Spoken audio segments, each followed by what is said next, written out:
ಇಂದು master blaster Sachin Tendulkar ಅವರ 53ನೇ ಹುಟ್ಟುಹಬ್ಬ. ಅವರನ್ನ ಕ್ರಿಕೆಟ್ ಜಗತ್ತಿನ ದೇವರು ಅಂತಾನೆ ಕರೀತಾರೆ. ಕ್ರಿಕೆಟ್ ಆಡುತ್ತಲೇ ಹಲವು ದಾಖಲೆಗಳನ್ನ ಮಾಡಿದ್ದಾರೆ. 16ನೇ ವಯಸ್ಸಿನಲ್ಲಿ ಕ್ರಿಕೆಟ್ ಜಗತ್ತಿಗೆ ಸಚಿನ್ ಕಾಲಿಟ್ರು. ಬ್ಯಾಟ್ ಹಿಡಿದು ಮೈದಾನಕ್ಕಿಳಿದ್ರೆ ಬೌಲರ್ ಯಾರೇ ಆಗಿರಲಿ ಸಚಿನ್ ಕ್ರೀಸ್ನಲ್ಲಿರೋವರೆಗೂ ಅವರಲ್ಲಿ ಒಂದು ಭಯ ಆವರಿಸುವಂತೆ ಮಾಡ್ತಾ ಇದ್ರು.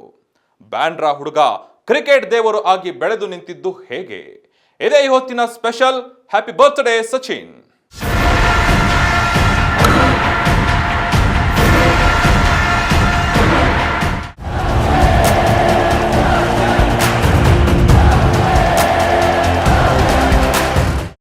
ಭಾರತ ತಂಡದ ಮಾಜಿ ನಾಯಕ ಮತ್ತು ದಂತಕಥೆಯ ಬ್ಯಾಟ್ಸ್ಮನ್ ಸಚಿನ್ ತೆಂಡೂಲ್ಕರ್ ಕ್ರಿಕೆಟ್ ಆಟದ ಸರ್ವಶ್ರೇಷ್ಠ ಆಟಗಾರರಲ್ಲಿ ಒಬ್ಬರು. 24 ವರ್ಷಗಳ ವೈಭವದ ವೃತ್ತಿ ಜೀವನದಲ್ಲಿ ತೆಂಡೂಲ್ಕರ್ ಹಲವಾರು ದಾಖಲೆಗಳು ಮತ್ತು ಪಂದ್ಯಗಳನ್ನು ಗೆಲ್ಲಿಸುವ ಇನ್ನಿಂಗ್ಸ್ಗಳೊಂದಿಗೆ ತಮ್ಮ ಹೆಸರನ್ನ ಕೆತ್ತಿದ್ದಾರೆ. ಇದು ಅವರಿಗೆ ಕ್ರಿಕೆಟ್ ದೇವರು ಮತ್ತು ಮಾಸ್ಟರ್ ಬ್ಲಾಸ್ಟರ್ ಎಂಬ ಬಿರುದನ್ನ ಗಳಿಸಿದೆ. ಸಚಿನ್ ತೆಂಡೂಲ್ಕರ್ ವಿನಮ್ರ ಹಿನ್ನೆಲೆಯಿಂದ ಬಂದವರು. ಅವರ ಕುಟುಂಬ ಬಾಂದ್ರಾದಲ್ಲಿ ವಾಸಿಸುತ್ತಿತ್ತು ಮತ್ತು ಅವರ ತಂದೆ ರಮೇಶ್ ತೆಂಡೂಲ್ಕರ್ ಪ್ರಸಿದ್ಧ ಮರಾಠಿ ಬರಹಗಾರ ಮತ್ತು ಕವಿ. ಅವರು ತಮ್ಮ ಮಕ್ಕಳಲ್ಲಿ ಶಿಸ್ತು ಮತ್ತು ಕಲಿಕೆಯ ಪ್ರೀತಿಯನ್ನ ಬೆಳೆಸಿದರು. ಅವರ ಪೋಷಕರು ಅವರ ಉತ್ಸಾಹವನ್ನ ಅನುಸರಿಸಲು ಬೆಂಬಲ ನೀಡಿದರು. ಇದು ಅವರ ಕ್ರಿಕೆಟ್ ಪ್ರಯಾಣದಲ್ಲಿ ಬಲವಾದ ಅಡಿಪಾಯವನ್ನ ಹಾಕಿತು. ಅವರು ಪ್ರೀತಿಸುವ ಕ್ರೀಡೆಯನ್ನ ಪೂರ್ಣ ಹೃದಯದಿಂದ ಮುಂದುವರಿಸಲು ಅವರಿಗೆ ಭಾವನಾತ್ಮಕ ಮತ್ತು ದೃಢವಾದ ಬೆಂಬಲವನ್ನ ನೀಡಿತು. ಸಚಿನ್ ತೆಂಡೂಲ್ಕರ್ ಅವರನ್ನ ರಮಕಾಂತ್ ಅರ್ಚ್ರೇಕರ್ ಅವರ ಗರಡಿಯಲ್ಲಿ ಬೆಳೆದವರು. ಅವರು ಅವರಿಗೆ ಮೌಲ್ಯಗಳು, ಶಿಸ್ತು ಮತ್ತು ನಿರಂತರ ಅಭ್ಯಾಸವನ್ನ ಬೆಳೆಸಿದರು. ಚಿಕ್ಕ ವಯಸ್ಸಿನಲ್ಲಿಯೇ ಅವರ ತಂತ್ರವನ್ನ ಪರಿಷ್ಕರಿಸಲು ಮತ್ತು ಅವರ ಮಾನಸಿಕ ದೃಢತೆಯನ್ನ ಹರಿತಗೊಳಿಸಲು ಅಚ್ರೇಕರ್ ಅವರು ನೆಟ್ಗಳಲ್ಲಿ ಕಠಿಣ ತರಬೇತಿಯನ್ನ ನೀಡುತ್ತಿದ್ದರು. ಅಚ್ರೇಕರ್ ಅವರ ಕೋರಿಕೆಯ ಮೇರೆಗೆ ತೆಂಡೂಲ್ಕರ್ ತಮ್ಮ ಶಾಲೆಯನ್ನ ಬಾಂದ್ರಾದ ನ್ಯೂ ಇಂಗ್ಲಿಷ್ ಶಾಲೆಯಿಂದ ದಾದರ್ನ ಶಾರದಾಶ್ರಮ ವಿದ್ಯಾಮಂದಿರಕ್ಕೆ ಬದಲಾಯಿಸಿದರು. ಇದು ತನ್ನ ಕ್ರಿಕೆಟ್ ಸಂಸ್ಕೃತಿಗೆ ಹೆಸರುವಾಸಿಯಾಗಿದೆ. ಈ ನಡೆ ಸಚಿನ್ಗೆ ತಿರುವು ನೀಡಿತು, ಏಕೆಂದರೆ ಅವರು ಸ್ಪರ್ಧಾತ್ಮಕ ಕ್ರಿಕೆಟ್ ಆಡಲು ಮತ್ತು ಗುಣಮಟ್ಟದ ಎದುರಾಳಿ ವಿರುದ್ಧ ತಮ್ಮ ಅದ್ಭುತ ಪ್ರತಿಭೆಯನ್ನು ಪ್ರದರ್ಶಿಸಲು ಅವಕಾಶ ಪಡೆದರು. ಅಲ್ಲದೆ ಹೊಸ ಶಾಲೆಗೆ ಹೋಗುವಾಗ ರಚನಾತ್ಮಕ ತರಬೇತಿಗಳಿಗೆ ಹೆಚ್ಚಿನ ಸಮಯ ಮತ್ತು ಮಾನ್ಯತೆ ಪಡೆಯಲು ಸಹಾಯ ಮಾಡಿತು. ಇದು ರಮಾಕಾಂತ್ ಅಚ್ರೇಕರ್ ಅವರ ಮಾರ್ಗದರ್ಶನದಲ್ಲಿ ಅವರ ಕೌಶಲ್ಯಗಳನ್ನು ಹೆಚ್ಚಿಸಲು ಅವಕಾಶ ಮಾಡಿಕೊಟ್ಟಿತು.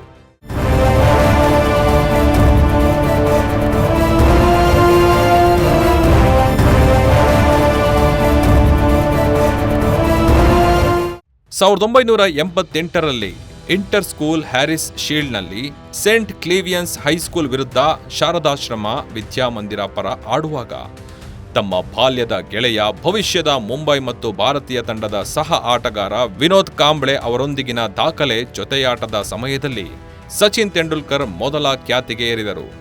ಈ ಜೋಡಿ 3ನೇ ವಿಕೆಟಿಗೆ 664 ರನ್ಗಳ ಜೊತೆಯಾಟವನ್ನು ಆಡಿತು. ತೆಂಡೂಲ್ಕರ್ 326 ಮತ್ತು ಕಾಂಬ್ಳೆ 349 ಶತಕಗಳನ್ನು ಗಳಿಸಿದರು ಮತ್ತು ಸೇಂಟ್ ಕ್ಲೇವಿಯರ್ಸ್ ಬೌಲರ್ಸ್ಗಳನ್ನು ತಮ್ಮ ರನ್ ಗಳಿಕೆಯಿಂದ ಹತಾಶೆಗೊಳಿಸಿದರು.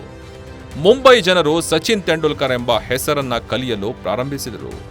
ಇದೇ ಮೊದಲು ಮುಂಬೈನ ಮೈದಾನದಲ್ಲಿ ಹೆಸರು ಮಾಡಿ ಮತ್ತು ಮುಂಬೈ ತಂಡದ ನೆಟ್ಗಳಲ್ಲಿ ತರಬೇತಿ ಪಡೆದ ನಂತರ ಸಚಿನ್ ತೆಂಡೂಲ್ಕರ್ ಅಂತಿಮವಾಗಿ 1988ರಲ್ಲಿ ವಾಂಖೆಡೆ ಕ್ರೀಡಾಂಗಣದಲ್ಲಿ ಗುಜರಾತ್ ವಿರುದ್ಧ ರಣಜಿ ಟ್ರೋಫಿ ಪಂದ್ಯದಲ್ಲಿ ರಾಜ್ಯ ತಂಡಕ್ಕೆ ಆಡಲು ಅವಕಾಶ ಪಡೆದರು.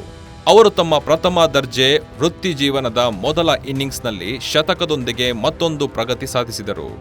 ರಣಜಿ ಟ್ರೋಫಿ 1988-89 ತೆಂಡೂಲ್ಕರ್ಗೆ ಒಂದು ಪ್ರಗತಿಯ ಋತುವಾಗಿತ್ತು, ಏಕೆಂದರೆ ಅವರು ಮುಂಬೈಗೆ ಅತಿ ಹೆಚ್ಚು ರನ್ ಗಳಿಸಿದವರಾಗಿ ಹೊರಹೊಮ್ಮಿದ್ದರು. 11 ಇನ್ನಿಂಗ್ಸ್ಗಳಲ್ಲಿ 64.78 ಸರಾಸರಿ ಶತಕ ಮತ್ತು 6 ಅರ್ಧ ಶತಕ ಸೇರಿದಂತೆ 583 ರನ್ಗಳನ್ನು ಗಳಿಸಿದರು. ಅವರ ಚೊಚ್ಚಲ ಪ್ರಥಮ ದರ್ಜಿ ಋತುವು ರಾಷ್ಟ್ರೀಯ ಆಯ್ಕೆದಾರರ ಗಮನ ಸೆಳೆಯಿತು. ಅವರು 16ನೇ ವಯಸ್ಸಿನಲ್ಲಿ ಯುವಕರಿಗೆ ಅವಕಾಶ ನೀಡಲು ನಿರ್ಧರಿಸಿದರು. ಅವರ ಅದ್ಭುತ ರಣಜಿ ಟ್ರೋಫಿ ಚೊಚ್ಚಲ ಋತುವಿನ ನಂತರ ಸಚಿನ್ ತೆಂಡೂಲ್ಕರ್ ಪಾಕಿಸ್ತಾನದ ವಿರುದ್ಧ ಟೆಸ್ಟ್ ಸರಣಿಗೆ ಮೊದಲ ರಾಷ್ಟ್ರೀಯ ಕರೆಯನ್ನ ಪಡೆದರು. 16ನೇ ವಯಸ್ಸಿನಲ್ಲಿ ಸಕ್ಲೈನ್ ಮುಷ್ತಾಕ್, ಅಬ್ದುಲ್ ಖಾದರ್, ವಾಕರ್ ಯೂನಿಸ್ ಮತ್ತು ವಾಸಿಮ್ ಅಕ್ರಮ್ ಅವರಂತಹವರನ್ನ ಎದುರಿಸಿದ ತೆಂಡೂಲ್ಕರ್ ವಾಕರ್ ಯೂನಿಸ್ ಅವರ ಉಗ್ರ ಬೌನ್ಸರ್ನಿಂದ ಮೂಗಿಗೆ ಹೊಡೆತ ಬಿದ್ದರೂ ಅಸಾಧಾರಣ ಧೈರ್ಯ ಪ್ರದರ್ಶಿಸಿದರು. ಫೈಸಲಾಬಾದ್ನಲ್ಲಿ ಪಾಕಿಸ್ತಾನದ ವಿರುದ್ಧ 177 ಎಸೆತಗಳಲ್ಲಿ 59 ರನ್ಗಳನ್ನು ಗಳಿಸಿದಾಗ ಅವರ ಮೊದಲ ಅಂತಾರಾಷ್ಟ್ರೀಯ ಅರ್ಧಶತಕ ದಾಖಲಾಯಿತು. ಆದಾಗ್ಯೂ 1990ರಲ್ಲಿ ಮ್ಯಾಂಚೆಸ್ಟರ್ನಲ್ಲಿ ಇಂಗ್ಲೆಂಡ್ ವಿರುದ್ಧ ಭಾರತಕ್ಕೆ ಟೆಸ್ಟ್ ಉಳಿಸಲು 189 ಎಸೆತಗಳಲ್ಲಿ 119 ರನ್ ಗಳಿಸಿದಾಗ ಸಚಿನ್ ತೆಂಡೂಲ್ಕರ್ ಅಂತಾರಾಷ್ಟ್ರೀಯ ಕ್ರೀಡಾಂಗಣದಲ್ಲಿ ತಮ್ಮ ನಿಜವಾದ ಎಂಟ್ರಿ ಕೊಟ್ಟರು. ಅಂತಾರಾಷ್ಟ್ರೀಯ ಕ್ರಿಕೆಟಿಗೆ ಪಾದಾರ್ಪಣೆ ಮಾಡಿದ ನಂತರ ಸಚಿನ್ ತೆಂಡೂಲ್ಕರ್ಗೆ ಹಿಂತಿರುಗಿ ನೋಡುವ ಪರಿಸ್ಥಿತಿಯೇ ಇರಲಿಲ್ಲ. ಯಾಕಂದ್ರೆ ಅವರ ವೃತ್ತಿ ಜೀವನದ ಹಡಗು ಗಮನಾರ್ಹವಾದ ಸ್ಥಿರತೆ ಸರಾಗವಾಗಿ ಸಾಗಿತು. ಮುಂದಿನ 2 ದಶಕಗಳಲ್ಲಿ ತೆಂಡೂಲ್ಕರ್ ಟೆಸ್ಟ್ ಮತ್ತು ಏಕದಿನ ಸ್ವರೂಪದಲ್ಲಿ ಪ್ರಾಬಲ್ಯ ಸಾಧಿಸಿದರು. ವರ್ಷಗಳಲ್ಲಿ ಪಂದ್ಯದ ಪರಿಸ್ಥಿತಿಗೆ ಅನುಗುಣವಾಗಿ ತೆಂಡೂಲ್ಕರ್ ವಿಭಿನ್ನ ತಂತ್ರಗಳಿಗೆ ಹೊಂದಿಕೊಂಡರು. ಅಂತಾರಾಷ್ಟ್ರೀಯ ಕ್ರಿಕೆಟ್ನಲ್ಲಿ 34,357 ರನ್ಗಳನ್ನು ಮತ್ತು 100 ಶತಕಗಳು ಅವರ ಅಸಮಾನವಾದ ದೀರ್ಘಾಯುಷ್ಯ, ತಾಂತ್ರಿಕ ಪ್ರತಿಭೆ ಮತ್ತು ಪೀಳಿಗೆಯಲ್ಲಿ ಒಮ್ಮೆ ಬ್ಯಾಟಿಂಗ್ ದಂತಕಥೆಯಾದ ಆಟದ ಬಗೆಗಿನ ಅಚಲ ಉತ್ಸಾಹದ ಬಗ್ಗೆ ಹೇಳುತ್ತದೆ.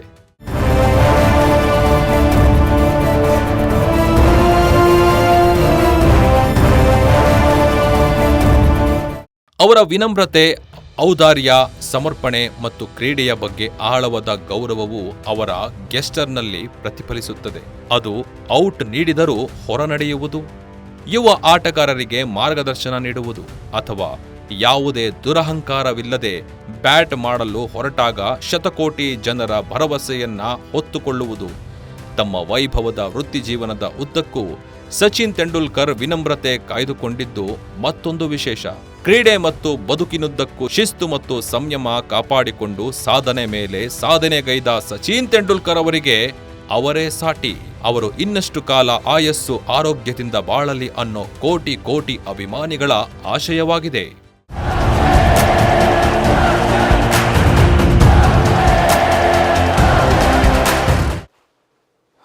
ನೋಡಿದ್ರಲ್ಲ ವೀಕ್ಷಕರೇ, ಮಾಸ್ಟರ್ ಬ್ಲಾಸ್ಟರ್ನ ಸಾಧನೆಗಳನ್ನ.